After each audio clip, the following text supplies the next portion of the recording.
So, A Distant Fire is the name of your fourth album, and it'll be coming out on October 8th, which by the time people hear this podcast, the album will be, I think, will have been out for a few weeks. But let's talk about the writing of this album, because you guys have actually been working on this for a while, right? Yeah. I would say so, in earnest, at least since late 2018. And you described your songwriting process in some depth, and it does sound like it's fairly time intensive in the sense that there are several different people making contributions and being a part of the songwriting process. Is that more or less the reason why it's taken this long to come out? That has that's a big part. That has a lot to do with it. To further put things in context, when our first self-titled album, Tahoma and Passage, were all written and recorded, through all of those albums, we were cohabitating together. Like, we lived in the same house, all four of us. So we, it was in living in a rural area. Like, if we wanted to schedule a rehearsal, we just had to check in with each other. Basically, we had a lot of things going on respectively, and things that would take us this way or that. But at the end of the day, we all came back to the same place, ideally, or every other week or whatever. And the albums were, not all of them, but Tahoma was recorded in a house that we lived in together, and Passage was also recorded in a different house that we all lived in together. So when we lost the house that we were living in, when we wrote and recorded Passage, because we were renting these places, renting houses with land, did not own outright any of them, we ended up scattering. It was a situation where we couldn't and maybe didn't want to all live together at that moment. This was in 2016. And Jason, Steph, and Tim all went to different respective rural areas up in the hills in the vicinity of the big mountain of Tahoma. And I went to Olympia, the city of Olympia at the time.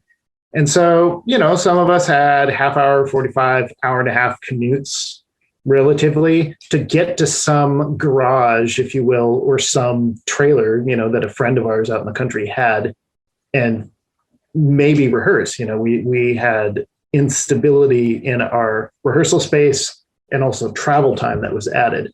So we finagle a way to get a rehearsal in, travel all this way, and then spend, let's say, maybe 6 hours in rehearsal and come up with 3 or 4 solid sections of things maybe that we're going to use, and some of which that we toss out. So that, given the pressures of life, Tim, has a family and kids and all that, and all the other things, it's totally time consuming. And it's time consuming specifically because of the way that we create our music and the way that it feels good to do that, and the necessity of all the people involved being there, and the dimension of being mostly rural living people plays a big role as well. So yeah, those are all, that's all part of the reason it took so long. Also, with A Distant Fire in particular, it took us a couple of years, I would say, or a year and a half maybe, to get into a good rehearsal and writing schedule again. And when that happened, it was in the latter half, let's say summer of, into the winter of 2018. And then from that point through the end of 2019, we were writing the songs for that album and very dedicated to that. And then we tracked everything, just about everything, with the exception of the acoustic parts and the vocals, I think, for A Distant Fire in February of 2020. So we tracked all of that, and then the COVID pandemic hit, and shit just got much more complicated.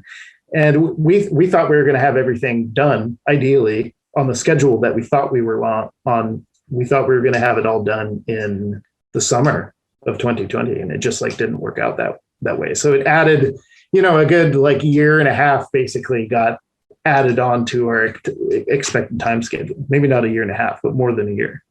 So I just, have to tack that on, in the context of that, onto the time, this extended time that is taken to complete this thing. But we're slow anyway for the reasons that I described before. So there's just no way to crank out albums like some bands do with the kind of lives that we live, How would you compare Distant Fire to your previous albums? What would you say makes this one different? It's faster. There's more riffs in it. I think some of the early influences that I described earlier kind of bleed through with a little more clarity. There's like more, when we listen to it, we hear more Darkthrone and more Windir in it than maybe we do with our previous albums, but we hear that influence in spirit in previous recordings that we did. And some of that just came out a little, it's like those influences are worn on our sleeve a little bit more on this one. And that wasn't even a super intentional thing. It just happened and then we noticed it. So it wasn't writing a faster album or writing an album with more riffs wasn't necessarily your intention. When did you realize that the album had taken on those aspects, had gone in that direction? I think it was when we wrote the song A Distant Fire that the album bears the name of, which we, wrote and named that song before we named the album. I believe we composed that song in, I think it was like December of 2018, November, December. There, I remember it was dark and wet when we were writing that. And when that was coming out, and for me in particular, isn't it kind of dark and wet a lot where you guys are? Well, when you live there year round, dark and wet maybe means something a little different. You're like, sure, do an outside. I actually don't know where you're based. Or did you tell me? I can't remember. But I'm based in Southeast Asia. It's wet a lot, not necessarily dark. Oh, shit. Okay. Southeast Asia. Where in Southeast Asia are you? Malaysia. Malaysia. Okay. Wow. Cool. Very cool. Yeah. To us, like the winter months in the Pacific Northwest are very dark and very wet. And the rest of it is like darkish and gray and wet. And then the summer is hot and humid. Okay. Yeah. Sorry, go on. Well, we were talking about when you guys realized the shape that the album was taking on.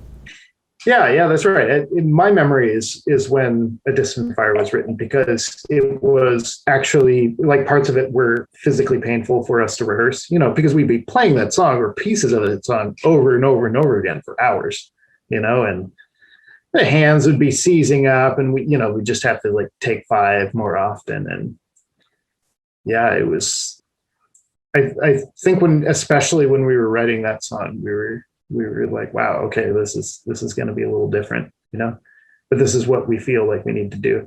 The first song that was written out of the series of songs that are on the album was Stonebreaker, which we wrote earlier that year, but was built off of pieces of things that we had been rehearsing, I think close to a year before. Can't remember super well, but that song felt different too, but it was an isolated thing. We weren't sure, we didn't have a sense that we were like writing towards something yet, because there was all the aforementioned instability that was going on in our lives. And so when we were able to get together, we pulled together that song, and it was different in its own way. And we loved playing it. And we played it live a couple of times before anything else that is on the album had been written. But yeah, especially after A Distant Fire had been written, we had a sense that things altogether were going to be different in that particular way than it had been on our previous recordings. Now, as the person who handles the vocals and writes the lyrics, do you want to say anything about the themes of the album? Yeah. I guess I have a lot to say about it. So, well, first of all, before going further, I would like to describe a little bit what my process is for writing lyrics. And although I introduced myself as the primary lyricist, I am not writing from an isolated standpoint. I don't bring lyrics or ideas to the table and be like, here, this is what I wrote to the song. This is, this is the way it goes. It is collaborative in the sense that we collectively discuss how the song is making us feel, what it brings up for us in our thoughts, like intellectually and emotionally. And we kind of agree loosely on a theme to begin with. And then from that starting point, I begin writing. And the song, A Distant Fire, is written from the perspective of somebody who is fleeing through a devastated, burned landscape at night. So they're trying to navigate a destroyed forest, if you will, a forest that has been destroyed by fire in darkness and not knowing exactly where they're going. And the only light that illuminates the path that they're following through this destroyed landscape is a glow that's on the horizon. But in the moment that they're following that path, it is unclear what the source of that glow is.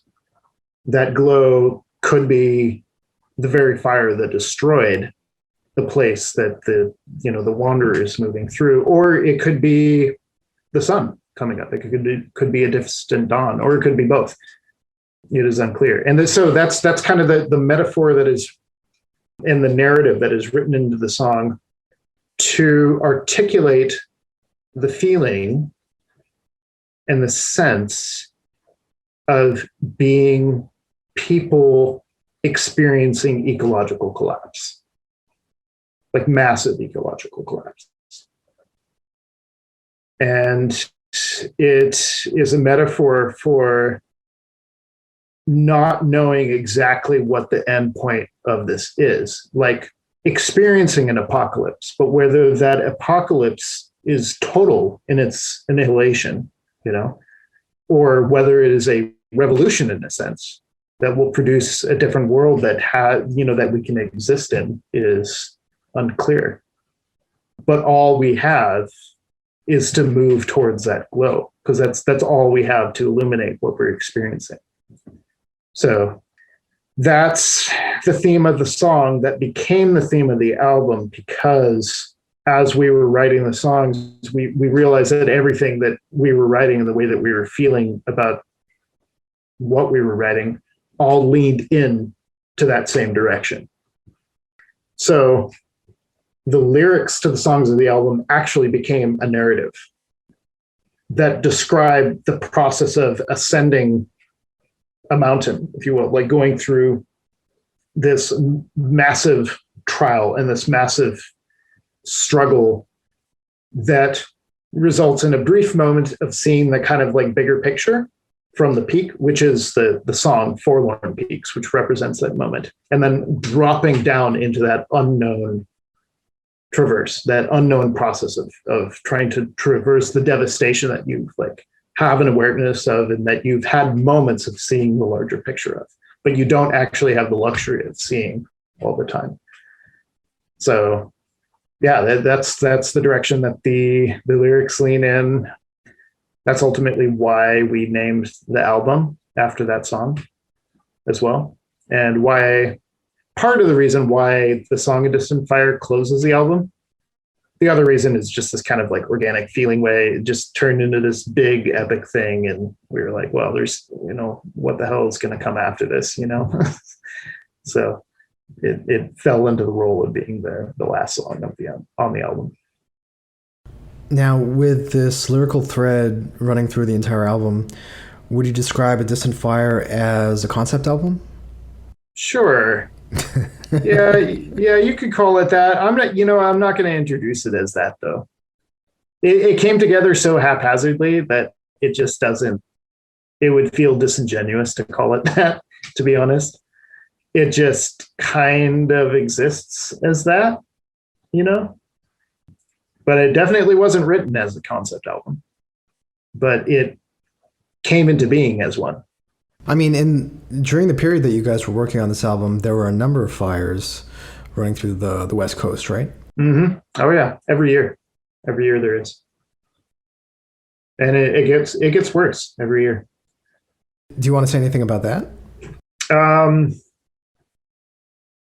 well, You don't have to. I'm just curious what your thoughts are. My thoughts are that I mean, we have regular forest fires here in Southeast Asia that manifest where I live mostly as thick clouds of smoke that darken our skies. But like I never have to. It hasn't gotten to the point where like I'd have to evacuate where I live. So to that extent, it's part of life here, but also not a life-threatening part of life, right? At least not immediately. Whereas I think throughout the Pacific Northwest and Northern California, I think it's very much a cause for concern in terms of your town might go up in flames.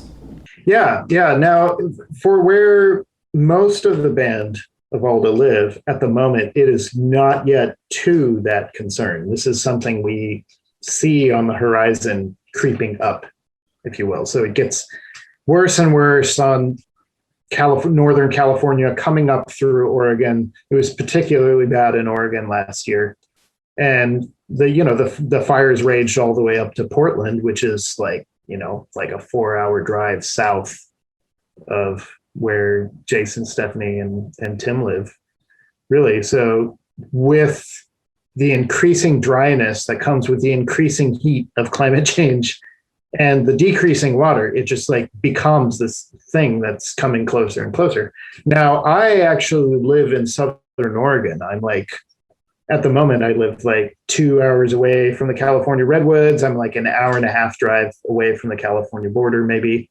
I'm in the Siskiyou Mountains. It's kind of like the bottom tip of the Cascadian region, if you will, the southernmost tip. That's a debatable point. Some people would disagree with me, but at the moment where I am in the Siskiyous, you go too much further south, you're in the political boundaries of Oregon, but it looks like California when you get down to, let's say, like the Ashland area, city of Ashland, which is the southernmost city on the I-5 highway corridor.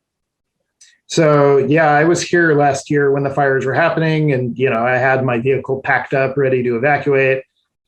Saw that, did support work for people who had lost their homes, and also homeless people who had lost their tents, their homes, if you will, from fires and in parks. Doing aid, and have lived for months in just like thick black smoke that is a combination of both the burned landscape and hundreds of structure fires in the area. So that's something, at least in the life that I've been living, I've experienced directly firsthand in my living situation a little more than the other members of the band. But we all have a sense of the impact, and it's really impacted Jace because he's really a lifestyle hunter who goes out into the wilderness for weeks at a time, really, and travels around and goes to Eastern Washington and saw this year areas that he really cherished and loved and had been visiting for a decade or so burned, and witnessed that devastation firsthand. So yeah, there's the more metaphorical element of the album lyrics and the album concept and all that, and then there's the very directly blunt literal aspects of it as well.